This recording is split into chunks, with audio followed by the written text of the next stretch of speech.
Les rivalités dans le football sont censées être intenses, mais certaines ont sombré dans la violence. Affrontements entre supporters, chaos sur le banc, bagarre générale. C'était si grave que 23 cartons rouges ont été donnés.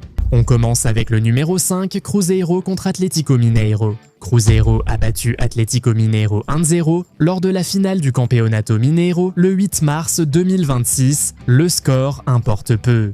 Après le coup de sifflet final, une bagarre générale a éclaté entre les joueurs des deux clubs et l'arbitre Mateus Delgado. Candancian a ensuite distribué 23 cartons rouges, 12 à Cruzeiro et 11 à Atlético.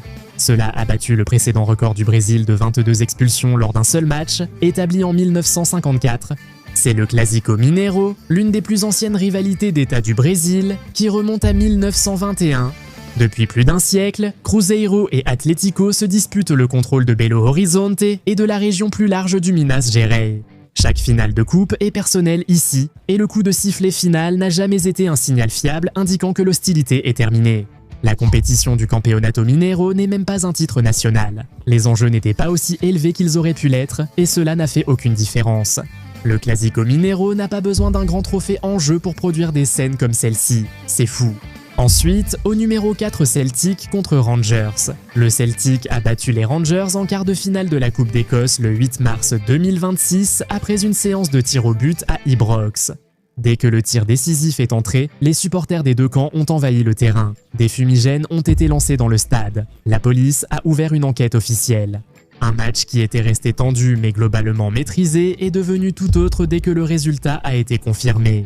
Le Old Firm n'est pas simplement un derby de la ville, il porte depuis longtemps des connotations sectaires et politiques qui dépassent largement le football, c'est pourquoi l'ambiance ne semble jamais se limiter à ce qui se passe sur le terrain. Quand les gens disent que cette rencontre est plus grande que le sport, ce n'est pas un cliché, c'est une description assez littérale de ce qu'est réellement le Old Firm. L'émeute lors de la finale de la Coupe d'Écosse dans les années 1980 reste le point de référence majeur, ayant conduit l'Écosse à interdire l'alcool lors des événements sportifs. Ce contexte est important lorsqu'on regarde le 8 mars 2026. Ce n'était pas un effondrement soudain d'une rivalité qui s'était apaisée. C'était un autre chapitre dans une longue histoire d'une rencontre qui prouve constamment qu'elle peut dégénérer bien au-delà du terrain dès qu'un résultat frappe assez fort. Si vous aimez les histoires de football où l'histoire, les rancunes et le chaos s'entrechoquent, mettez un like et abonnez-vous. Une autre rivalité sud-américaine arrive et la laideur y est tout aussi profonde. Numéro 3. Corinthians contre Palmeiras. Le derby paulista ne repose pas uniquement sur la qualité du football.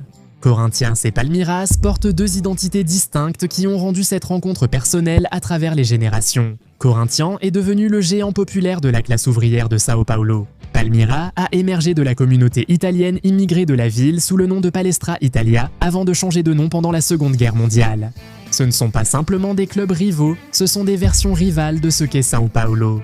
Le chapitre le plus sombre de ces décennies date de 2016, quand des heurts entre supporters avant le derby ont causé la mort d'un passant. Ce n'est plus de l'ambiance ou de la tension, mais une rivalité que le football ne peut plus expliquer.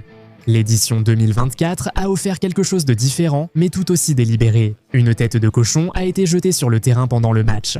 Puis, lors de la finale Paulista 2025 Memphis Dips s'est tenu debout sur le ballon devant les joueurs des Corinthiens. La bagarre a été si grave que la Fédération brésilienne de football a ensuite demandé aux arbitres de sanctionner les joueurs pour ce geste. Ce derby ne se contente pas d'une hostilité ordinaire, il cherche des moyens de faire en sorte que l'autre camp se sente véritablement humilié. La laideur ne reste pas dans le stade, elle se propage dans les rues dès la préparation et les jours précédents. Après un résultat lourd, le derby paulista ne se termine pas vraiment lorsque l'arbitre siffle la fin du match, il attend simplement. Notre finaliste, Benfica contre Porto. Benfica a fait match nul 2-2 avec Porto lors de l'O Clásico le 8 mars 2026. Plus tard, José Mourinho a été expulsé après que l'arbitre a jugé qu'il avait frappé le ballon en direction du banc de Porto. Par la suite, Mourinho a déclaré que l'adjoint de Porto, Lucho Gonzalez, l'avait traité de traître 50 fois pendant le match. Mourinho a entraîné les deux clubs et apparemment, certaines personnes à Porto en gardent encore de l'amertume. Benfica contre Porto, c'est Lisbonne contre le Nord. C'est un conflit pour savoir quelle ville, quelle région et quelle institution a le droit de définir le football portugais, un débat qui dure depuis des décennies sans la moindre résolution en vue. Cette dimension confère à cette rencontre une intensité supérieure à celle des autres derbys, car le débat dépasse le stade et touche à l'identité. Et qui a le droit de s'approprier le sport dans ce pays? La demi-finale de la Coupe du Portugal 2014 est la preuve la plus évidente de ce à quoi ressemble cette rivalité lorsqu'elle se déchaîne complètement. 10 cartons jaunes, 2 cartons rouges, les 2 entraîneurs expulsés et des supporters sur le terrain, tout cela en un seul match. La rencontre de mars 2026 n'a pas atteint de tels extrêmes. Mais un entraîneur envoyé en tribune et une accusation de traîtrise lancée depuis la ligne de touche suffisent à montrer que Benfica et Porto ne se calment jamais vraiment. Les rancœurs se cachent sous terre et ressurgissent la prochaine fois que ces deux équipes partagent le terrain. Et enfin, en première position, l'AC Milan contre l'Inter Milan. Le derby della Madonnina est la guerre civile élégante du football. 2 géants, une ville, un stade. Ils partagent tout sauf les maillots et la version de Milan que chaque club prétend représenter. La rivalité remonte à 1909. Cette profondeur signifie que chaque chapitre porte une histoire derrière lui et chaque résultat a un poids que les nouveaux derbys ne peuvent tout simplement pas reproduire, peu importe l'argent ou le talent qui les entoure. Malgré son style, cette affiche a provoqué l'une des nuits les plus troublantes du football européen. Le quart de finale de la Ligue des Champions 2005 a été abandonné après que des fumigènes et des débris sont tombés des tribunes sur le terrain. Un match suivi à travers tout le continent, interrompu parce que le stade n'était plus sûr. Cette image tranche radicalement avec toute version édulcorée de ce que ce derby est censé représenter. Sachez donc que toute hostilité que vous avez pu voir entre Denzel Dumfries et Hernandez prenait racine dans quelque chose de plus profond. Et enfin, il y a une rivalité qui n'a pas été mentionnée dans cette liste. Ce n'est pas parce qu'elle est moins importante, mais parce que ce qu'elle produit ces derniers temps la place dans une catégorie que ce classement ne peut contenir. Et puis le bonus, El Clasico, Real Madrid contre Barcelone. Cette affiche est en dehors du classement car elle fonctionne à une toute autre échelle. Sa diffusion mondiale, son contexte politique et ses stars lui confèrent une dimension spectaculaire que peu de derbys atteignent. Mais pendant quelques années, après le départ de Messi et Ronaldo, ce spectacle a commencé à sembler creux. Les matchs qui ont suivi étaient techniquement compétents, mais émotionnellement plats. Certains matchs donnaient vraiment l'impression qu'ils étaient joués machinalement. Cette période est terminée, la saison 2025 l'a clairement montré, non ? Barcelone a battu le Real Madrid 5-2 en finale de la Supercoupe en janvier. La finale de la Coupe du Roi en avril est allée jusqu'à la prolongation. Barcelone a gagné 3-2 et le Real Madrid a terminé avec 3 cartons rouges. Bellingham, Rudiger et Vasquez ont tous été expulsés dans les dernières minutes. Lorsque la rencontre de championnat du 26 octobre 2025 est arrivée, la tension était à nouveau évidente.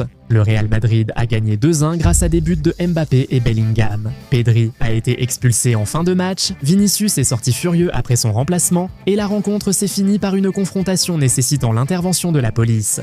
Le gardien remplaçant du Real Madrid, Andriy Lunin, a été expulsé après la bagarre. Puis est venue la finale de la Supercoupe du 11 janvier 2026. Barcelone a encore gagné 3-2 et Frenkie de Jong a été expulsé dans le temps additionnel pour une faute sur Mbappé. Après la remise du trophée, Laporta a dénoncé le manque de respect des joueurs du Real Madrid, notamment parce qu'ils n'ont pas applaudi la sortie de Barcelone. Mais le club madrilène a déclaré que les arbitres leur avaient demandé de partir. Une rivalité qui semblait autrefois perdre de son intensité ne peut désormais plus traverser une seule grande occasion sans produire un incident qui dépasse le coup de sifflet final. Certaines rivalités restent féroces. Elles laissent des traces, cartons rouges, violences en tribune, confrontations sur la touche, rancune ravivée chaque saison par de nouveaux incidents. Abonnez-vous pour plus d'histoires de football et regardez la prochaine vidéo, car ce sport n'est jamais calme longtemps.